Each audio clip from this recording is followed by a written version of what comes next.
ಅಸ್ಸಲಾಮು ಅಲೈಕುಂ ವರಹಮತುಲ್ಲಾಹಿ ವಬರಕಾತು. ವೀಕ್ಷಕರೇ, ರಮಜಾನಿನ ಉಪವಾಸಗಳು ಅಲ್ಲಾಹನು ಪ್ರತಿಯೊಂದು ಮುಸಲ್ಮಾನ ಮೇಲೆ ಫರ್ಜ್ ಮಾಡಿದ್ದಾನೆ.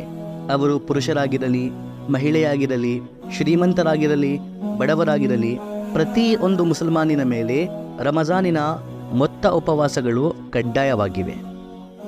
ಆದರೆ ನಾವು ಮಾನವರೊಂದಿಗೆ ಕೆಲವು ಪ್ರಾಬ್ಲಮ್ಸ್ಗಳು ಅಟ್ಯಾಚ್ ಆಗಿರುತ್ತವೆ. ಸೊ ಕೆಲವು ಪ್ರಾಬ್ಲಮ್ಸ್ಗಳಲ್ಲಿ ಉಪವಾಸವನ್ನು ಬಿಡುವುದು ಜಾಯಜ್ ಆಗಿದೆ. ಕೆಲವು ಸಂದರ್ಭಗಳಲ್ಲಿ ಶರೀಯತ್ ನಮಗೆ ಉಪವಾಸವನ್ನು ಬಿಡುವ ಅನುಮತಿ ನೀಡಿದೆ. ಸೊ ನಾವು ಇಂದು ಆ ಪ್ರಾಬ್ಲಮ್ಸ್ಗಳ ಬಗ್ಗೆ ಡಿಸ್ಕಸ್ ಮಾಡೋಣ. ಯಾವ ಸಂದರ್ಭದಲ್ಲಿ ಉಪವಾಸಗಳನ್ನು ಬಿಡಬಹುದು? ಈ ಸಂಪೂರ್ಣ ವಿಡಿಯೋವನ್ನು ಗಮನವಿಟ್ಟು ಕೇಳಿ ವೀಕ್ಷಕರೇ, ಹಾಗೂ ಆದಷ್ಟು ಈ ವಿಡಿಯೋವನ್ನು ಶೇರ್ ಮಾಡಿರಿ. ಈ ಮಸಾಯಿಲ್ ನಾವು ತಿಳಿದುಕೊಳ್ಳಬೇಕು. ನಮ್ಮ ತಿಳುವಳಿಕೆಯಲ್ಲಿ ಇದು ಇರಬೇಕು. ಯಾರು ಉಪವಾಸವನ್ನು ಬಿಡಬಹುದು, ಯಾರು ಉಪವಾಸವನ್ನು ಬಿಡುವ ಹಾಗಿಲ್ಲ. ಏಕೆಂದರೆ ಇಂದು ಜನರು ತನ್ನ ಕಡೆಯಿಂದಲೇ ಸ್ವಯಂ ಕೆಲವು ನೆಪಗಳನ್ನು ರಚಿಸಿಕೊಂಡು ಉಪವಾಸವನ್ನು ಬಿಡುತ್ತಾರೆ. ಹಾಗೇ ಪರಿಗಣಿಸಿಕೊಳ್ಳುತ್ತಾರೆ, ನನ್ನ ಮೇಲೆ ಉಪವಾಸ ಫರ್ಜ್ ಇಲ್ಲ, ನಾನು ಉಪವಾಸ ಬಿಡಬಹುದು. ನಾನು ಉಪವಾಸ ಬಿಟ್ಟರೆ ನನಗೆ ಯಾವುದೇ ಪಾಪ ಆಗುವುದಿಲ್ಲ, ನಾನು ಯಾವುದೇ ತಪ್ಪನ್ನು ಮಾಡುತ್ತಿಲ್ಲ. ಸೊ ಇಂತಹ ಎಲ್ಲ ತಪ್ಪು ತಿಳುವಳಿಕೆಗಳು, ಎಲ್ಲ ಮಿಸ್ಅಂಡರ್ಸ್ಟ್ಯಾಂಡಿಂಗ್ಗಳು ಜನರು ಕ್ಲಿಯರ್ ಮಾಡಿಕೊಳ್ಳಲಿ ಎಂದು ನಾವು ಈ ವಿಡಿಯೋವನ್ನು ಮಾಡುತ್ತಿದ್ದೇವೆ. ನೀವು ಕೂಡ ಆದಷ್ಟು ಈ ವಿಡಿಯೋವನ್ನು ಶೇರ್ ಮಾಡಿ.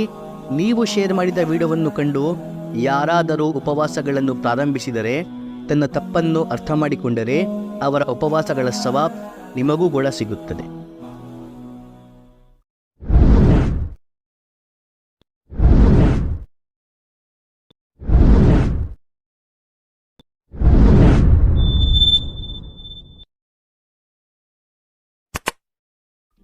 ರೋಗಿ ಯಾವುದೇ ಒಂದು ಕಾಯಿಲೆಯಲ್ಲಿ, ಯಾವುದೇ ಒಂದು ರೋಗದಲ್ಲಿ ಸಿಲುಕಿರುವ ವ್ಯಕ್ತಿ ಉಪವಾಸವನ್ನು ಬಿಡಬಹುದು.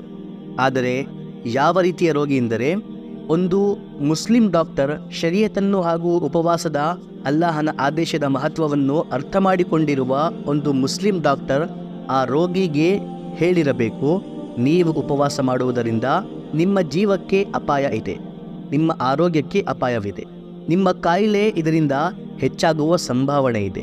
ಇಂತಹ ಒಂದು ಅಥೆಂಟಿಕ್ ಮುಸ್ಲಿಂ ಡಾಕ್ಟರ್ ಹೇಳಿರಬೇಕು. ಏಕೆಂದರೆ ಇಂದು ಕೆಲವು ಲಿಬ್ರಲ್, ಶರೀಯತಿನ ಬಗ್ಗೆ ಯಾವುದೇ ತಿಳುವಳಿಕೆ ಇಲ್ಲದ ಮುಸ್ಲಿಂ ಡಾಕ್ಟರ್ಸ್ಗಳು ಮಾರ್ಕೆಟ್ನಲ್ಲಿ ಹಲವಾರು ಇದ್ದಾರೆ. ಅವರ ಮಾತಿನ ಮಹತ್ವವಿಲ್ಲ. ಹಾಗೂ ಅದೇ ರೀತಿ ಇಂದು ಶರೀಯತನ್ನು ಉತ್ತಮ ರೂಪದಲ್ಲಿ ಅರ್ಥ ಮಾಡಿಕೊಂಡಿರುವ ಮುಸ್ಲಿಂ ಡಾಕ್ಟರ್ಸ್ಗಳು ಕೂಡ ನಮ್ಮ ಸಮಾಜದಲ್ಲಿ ಹಲವಾರು ಇದ್ದಾರೆ. ಅವರ ಬಳಿ ತನ್ನ ಚಿಕಿತ್ಸೆ ಮಾಡಿಸಿ ಅವರು ನಿಮ್ಮ ಆರೋಗ್ಯಕ್ಕೆ ಹಾನಿಕಾರಕ ಇದೆ ಉಪವಾಸ ಎಂದು ಹೇಳಿದ ನಂತರ ನಾವು ಉಪವಾಸ ಬಿಡಬಹುದು. ಹಾಗೆ ಮಾಮೂಲಿ ನಗಡಿ, ಜ್ವರ, ತಲೆನೋವು, ಹೊಟ್ಟೆನೋವು, ಕಿಡ್ನಿ ಸ್ಟೋನ್, ಅದು ಇದು ಎಂದು ನೆಪ ರಚಿಸಿಕೊಂಡು ನಾವು ಉಪವಾಸವನ್ನು ಬಿಟ್ಟರೆ ಶರೀಯತ್ನಲ್ಲಿ ನಮ್ಮ ಈ ನೆಪ ಸ್ವೀಕರಿಸಲಾಗುವುದಿಲ್ಲ. ಹಾಗೂ ನಮಗೆ ಉಪವಾಸವನ್ನು ಬಿಡುವ ಮಹಾ ಪಾಪ ಸಿಗುತ್ತದೆ. ಪರಲೋಕದಲ್ಲಿ ಮಹಾ ಶಿಕ್ಷೆ ನಮ್ಮ ನಿರೀಕ್ಷಣೆಯಲ್ಲಿರುತ್ತದೆ. ಉಪವಾಸ ಆರೋಗ್ಯಕ್ಕೆ ಹಾನಿಕಾರಕ ಆಗಿದ್ದರೆ ಶರೀಯತ್ ಸ್ವಯಂ ನಿಮಗೆ ಉಪವಾಸ ಮಾಡುವುದರಿಂದ ತಡೆಯುತ್ತದೆ. ನಿಮ್ಮ ಆರೋಗ್ಯದ ಬಗ್ಗೆ ಕಾಳಜಿ ವಹಿಸುವ ಆದೇಶ ನೀಡುತ್ತದೆ ಹಾಗೂ ಹೇಳುತ್ತದೆ, ಆರೋಗ್ಯ ಸರಿಗೊಂಡ ನಂತರ, ನಿಮ್ಮ ರೋಗ ಗುಣವಾದ ನಂತರ ರಮಜಾನಿನಲ್ಲಿ ಬಿಟ್ಟಿರುವ ಉಪವಾಸಗಳನ್ನು ಕಸಾ ಮಾಡಿಕೊಳ್ಳಿ. ಪ್ರೆಗ್ನೆಂಟ್ ಮಹಿಳೆ, ಒಂದು ಪ್ರೆಗ್ನೆಂಟ್ ಮಹಿಳೆ ಇದ್ದಾರೆ ಹಾಗೂ ಅದೇ ರೀತಿ ಅಥೆಂಟಿಕ್ ಮುಸ್ಲಿಂ ಶರೀಯತನ್ನು ಅರ್ಥ ಮಾಡಿಕೊಂಡಿರುವ ಒಂದು ಡಾಕ್ಟರ್ ಅವರಿಗೆ ಹೇಳಿದ್ದಾರೆ, ನೀವು ಉಪವಾಸ ಇಡುವುದರಿಂದ ನಿಮ್ಮ ಜೀವಕ್ಕೆ ಅಥವಾ ಮಗುವಿನ ಜೀವಕ್ಕೆ ಅಪಾಯವಿದೆ. ಈ ಸಂದರ್ಭದಲ್ಲಿ ಆ ಮಹಿಳೆ ಉಪವಾಸವನ್ನು ಬಿಡಬಹುದು. ಆದರೆ ಉಪವಾಸ ಮಾಡುವುದರಿಂದ ಪ್ರೆಗ್ನೆಂಟ್ ಲೇಡಿಗೆ ಅಥವಾ ಮಗುವಿಗೆ ಯಾವುದೇ ಅಪಾಯವಿಲ್ಲ ಎಂದರೆ ಆ ಪ್ರೆಗ್ನೆಂಟ್ ಲೇಡಿ ಕೂಡ ಉಪವಾಸ ಇರಬೇಕು. ಹಾಗೆ ನಾರ್ಮಲಿ ಪ್ರೆಗ್ನೆನ್ಸಿಯ ಮೊದಲ ದಿನಗಳಲ್ಲಿ ಇಂತಹ ಯಾವುದೇ ಅಪಾಯ ಇರುವುದಿಲ್ಲ, ಉತ್ತಮ ಆರೋಗ್ಯದ ಮಹಿಳೆಯಾಗಿದ್ದರೆ. ಆದರೆ ಪ್ರೆಗ್ನೆಂಟ್ ಲೇಡಿ ವೀಕ್ ಆಗಿದ್ದರೆ ಪ್ರೆಗ್ನೆನ್ಸಿಯ ಮೊದಲ ದಿನಗಳಲ್ಲೂ ಕೂಡ ಇಂತಹ ಪ್ರಾಬ್ಲಮ್ ಫೇಸ್ ಮಾಡಬಹುದು.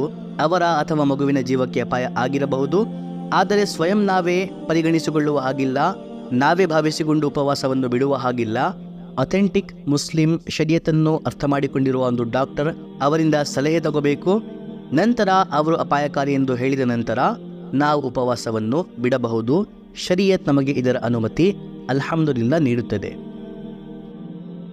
ಹಾಲು ಕುಡಿಸುವ ಮಹಿಳೆಯರು. ಮೊದಲ ಕಾಲದಲ್ಲಿ ಹಾಲು ಕುಡಿಸುವ ದಾಯಿಗಳಿರುತ್ತಿದ್ದರು. ಅವರು ಬೇರೆ ಅವರ ಮಕ್ಕಳಿಗೂ ಸಹ ಹಾಲನ್ನು ಕೊಡಿಸುತ್ತಿದ್ದರು. ಇದೇ ಅವರ ಕೆಲಸವಾಗಿತ್ತು. ಇಂತಹ ಮಹಿಳೆಯರು ಯಾರಾದರೂ ಈ ಕಾಲದಲ್ಲೂ ಇದ್ದರೆ ಹಾಗೂ ಅವರು ಒಂದು ಮಗುವಿಗೆ ಹಾಲನ್ನು ಕುಡಿಸುತ್ತಿರುವ ದಿನಗಳಲ್ಲಿ ರಂಜಾನ್ ಪ್ರಾರಂಭವಾದರೆ ಅವರು ಕೂಡ ಒಂದು ಅಥೆಂಟಿಕ್ ಮುಸ್ಲಿಂ ಶರೀಯತನ್ನು ಅರ್ಥ ಮಾಡಿಕೊಂಡಿರುವ ಡಾಕ್ಟರ್ನಿಂದ ಸಲಹೆ ಕೇಳಿ ಅವರು ಉಪವಾಸದ ಕಾರಣ ಮಗುವಿನ ಹಾಲು ಕಡಿಮೆಯಾಗುತ್ತದೆ ಎಂದು ಹೇಳಿದರೆ ಅವರು ಉಪವಾಸವನ್ನು ಬಿಡಬಹುದು. ಇಲ್ಲದಿದ್ದರೆ ಅವರು ಕೂಡ ಉಪವಾಸ ಇಡಲೇಬೇಕು. ಹೈಜ್ ಅಥವಾ ನಿಫಾಸ್ ಮಹಿಳೆಯರು ಪೀರಿಯಡ್ಸ್ ದಿನಗಳಲ್ಲಿ ಉಪವಾಸ ಇಡುವ ಹಾಗಿಲ್ಲ.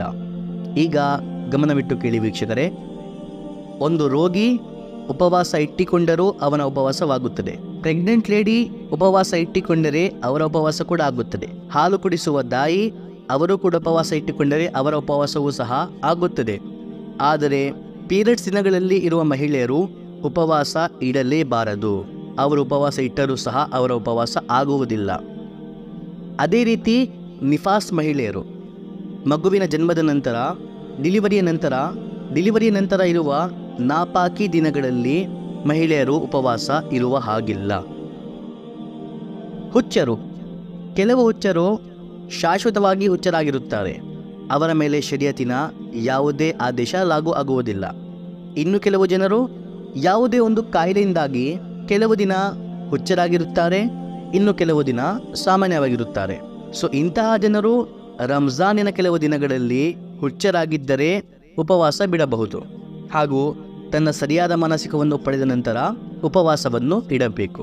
ಅವರ ಮೇಲೆ ಕೂಡ ಉಪವಾಸ ಕಡ್ಡಾಯವಾಗಿರುತ್ತದೆ. ಯಾತ್ರಿ, ಪ್ರಯಾಣಿ. 82 ಕಿಲೋಮೀಟರ್ನಿಂದ ಹೆಚ್ಚು ಪ್ರವಾಸವನ್ನು ಪ್ರಯಾಣ ಮಾಡುವವರು ಇವರು ಕೂಡ ಉಪವಾಸ ಬಿಡಬಹುದು. ಆದರೆ ಅವರು ಆ ಪ್ರವಾಸ ಮಾಡಿ ಹೋಗುತ್ತಿರುವ ಜಾಗದಲ್ಲಿ 15 ದಿನಗಳಿಂದ ಕಡಿಮೆ ದಿನಗಳವರೆಗೆ ಇರಬೇಕು.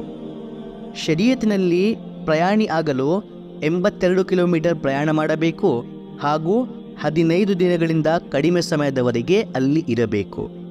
ಈಗ ಯಾರಾದರೂ 82 ಕಿಲೋಮೀಟರ್ನಿಂದ ಹೆಚ್ಚಾಗಿ ಪ್ರಯಾಣ ಮಾಡುತ್ತಿದ್ದಾರೆ, ಆದರೆ 15 ದಿನಗಳಿಂದ ಜಾಸ್ತಿ ಅಥವಾ 15 ದಿನ ಅಲ್ಲಿ ಇರುವ ಅವರ ಉದ್ದೇಶವಿದೆ. ಸೊ ಇವರು ಪ್ರಯಾಣಿ ಆಗುವುದಿಲ್ಲ ಹಾಗೂ ಇವರು ಉಪವಾಸ ಬಿಡುವ ಹಾಗಿಲ್ಲ. ಹಾಗೂ ಕೊನೆಯಲ್ಲಿ ಇನ್ನೊಂದು, ಜೀವದ ಅಪಾಯದಲ್ಲಿ. ಇದು ಆಗುವುದು ಬಹಳ ರೇರ್. ಯಾರಿಗಾದರೂ ಜೀವದ ಅಪಾಯವಾಗಿದ್ದರೆ, ಯಾರಾದರೂ ಶತ್ರು ಅಥವಾ ಯಾರೋ ನಿಮಗೆ ಥ್ರೆಟ್ಸ್ ನೀಡುತ್ತಿದ್ದರೆ, ನೀವು ಉಪವಾಸ ಮಾಡಿದರೆ ನಾನು ನಿಮ್ಮನ್ನು ಕೊಂದು ಬಿಡುತ್ತೇನೆ, ಇಂತಹ ಗನ್ ಪಾಯಿಂಟ್ ಮೇಲೆ ಅಥವಾ ಯಾವುದೇ ರೀತಿಯಲ್ಲಿ ಉಪವಾಸ ಮಾಡುವ ಪರಿಣಾಮದಲ್ಲಿ ನಿಮ್ಮ ಜೀವ ತೆಗೆಯಲು ಬಯಸಿದರೆ ನೀವು ಅಲ್ಲಿ ಬಂದಿ ಆಗಿರುವ ದಿನಗಳಲ್ಲಿ ಉಪವಾಸವನ್ನು ಬಿಡಬಹುದು. ಸೊ ವೀಕ್ಷಕರೇ, ಈ 7 ಸಂದರ್ಭಗಳಲ್ಲಿ ನಾವು ಉಪವಾಸ ಬಿಟ್ಟರೆ ನಮಗೆ ಯಾವುದೇ ಪಾಪ ಆಗುವುದಿಲ್ಲ. ಆ ಸಿಚುವೇಶನ್ನಿಂದ ನಾವು ಹೊರಬಂದ ನಂತರ ಆ ಉಪವಾಸಗಳ ಕಜಾ ಮಾಡಿಕೊಳ್ಳಬೇಕು. ಈ 7 ರೀತಿಯ ಜನರನ್ನು ಹೊರತುಪಡಿಸಿ ಬೇರೆ ಯಾರಿಗೂ ಸಹ ಉಪವಾಸವನ್ನು ಬಿಡುವ ಅನುಮತಿ ಇಲ್ಲವೇ ಇಲ್ಲ. So that's it for today. ಇನ್ನು ಮುಂದೆ ಮಾತನಾಡೋಣ ಇನ್ನೊಂದು ವಿಡಿಯೋಲಿ. ಅಲ್ಲಿಯವರೆಗೆ ಫಕತ್ ವಸ್ಸಲಾಂ.